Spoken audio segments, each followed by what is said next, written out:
Please hurry. Once again, innocent victims gunned down. We have been through this too many times. And then legislation voted down. How could they vote that way? The government is not supposed to tell you what to do. All the while, the gun lobby grows stronger. From my cold, dead hands. Tonight, Frontline takes you inside the politics and the power of the NRA. It has nothing to do with guns. It has to do with freedom. Tonight's program contains mature content which may not be suitable for all audiences. Viewer discretion is advised. In Tucson, it was a beautiful, crisp, clear, blue sky with a few puffy white clouds. It was a perfect January morning. 40-year-old Arizona Congresswoman Gabby Giffords was about to meet constituents at an outdoor shopping center. I went to thank her for her being kind of a blue dog Democrat and really working for the people and not for the lobbyists. Her first person she met with was a young man that was in the Army Reserve. She took some pictures with him.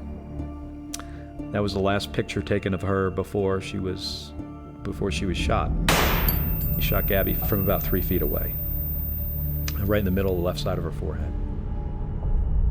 He had a 9mm Glock in his hand and a 33 round magazine in it. There was a bang and then a slight pause and then a continuous bang, bang, bang, bang, bang.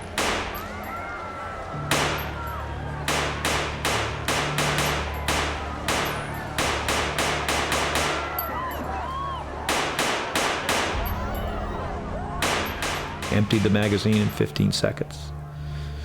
There were 33 wounds from 33 bullets. So it looks like every bullet hit a person. 911, looked like the guy had a semi-automatic pistol. I could see him advancing quickly. I'm thinking, I wonder what it's gonna feel like, how bad it's gonna hurt if he shoots me. The killer tried to reload. He dropped the high-capacity magazine, was tackled, and dropped the gun. I'm not able to get the gun because it's too far away, but I am able to get the magazine that he's pulling out of his pocket. Customers have tackled the suspect. They are holding him down at the Safeway. We need a lot more units. And I believe Gabriel Giffords is here. There were 19 victims gunned down. 13 were rushed to area hospitals. 6 were dead.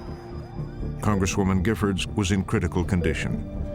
But when I got to the hospital, she was just recovering from surgery. And, at one point that evening, I remember, one tear coming down her eye. It was just one bloody red tear. And, I think that kind of said it all. The tragic shootings in Arizona are bringing the national debate over gun control. Saturday's attack is now putting gun laws under a magnifying glass. Then, once again, a familiar response. A public call for the federal government to just do something about guns. Guns, those damn things. What happened? Here you have, one of the Democrats' own in Congress being struck down, a shooting which showed the effect of weak gun laws. As we wait for the latest medical update, President Obama is... At the White House, initially there was sort of a wait and see, and I think a lot of it rested on, to what extent was the president going to be willing to take this up. Breaking news, we've just learned that President Obama will be going to Tucson on Wednesday. This just into President In the Obama wake of the shooting, the president was facing a political crisis on an issue most politicians try to avoid. President Obama will deliver what some have called one of the most important speeches of his presidency. Obama on a mission to comfort and rally. Please welcome the President of the United States, Barack Obama.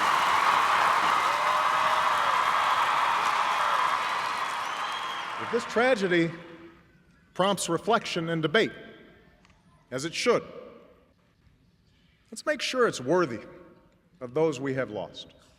People who wanted to do something about guns listened carefully. The president was enormously compassionate, he was enormously eloquent, but he did everything in his power to avoid using the word gun in the wake of that shooting. We may not be able to stop all evil in the world, but I know that how we treat one another, that's entirely up to us. The silence was deafening. His gun control ardent supporters were irate. The degree of fury over this really can't be captured in words, but he was never going to do it. Washington insiders say his advisors told him the political cost was too great to take on the nation's most powerful lobby, the National Rifle Association.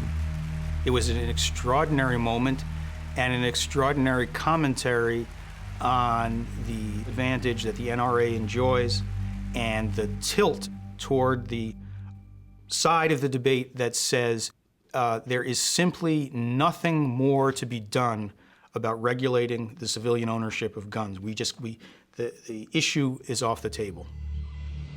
Without lifting a finger, the National Rifle Association had demonstrated its power. They are the best equipped, most feared special interest group on Capitol Hill. I mean, they are sort of the gold standard in how to do lobbying work in Washington. Well-armed robbers outgunned cops till they were killed. This time the madness struck in California. This is the story of the rise to power of the NRA. A semi-automatic rifle at least 50 times. It was lunchtime, but it looked like wartime. How, over the years, in the face of violence and tragedy, public outrage came up against political reality. Almost anyone can buy. It was rage unleashed. The massacre on a commuter train is the kind of violence that many Americans fear most. After firing off 30 bullets, the nightmare... It's a story that took a dramatic turn in the aftermath of one particular shooting.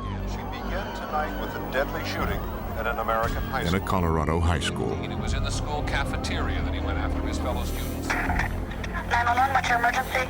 There's a shooting going on in Columbine High School. And I got shots going off like crazy.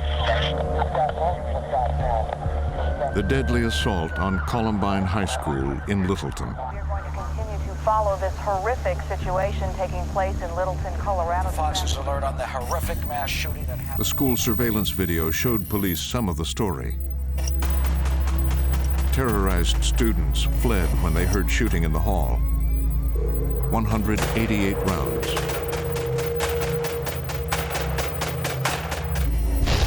Then a bomb went off in the cafeteria. As the two assailants, seen here, enter the room and hunt for student victims, they had killed 13 and wounded 23 more. You see some of the victims being taken out.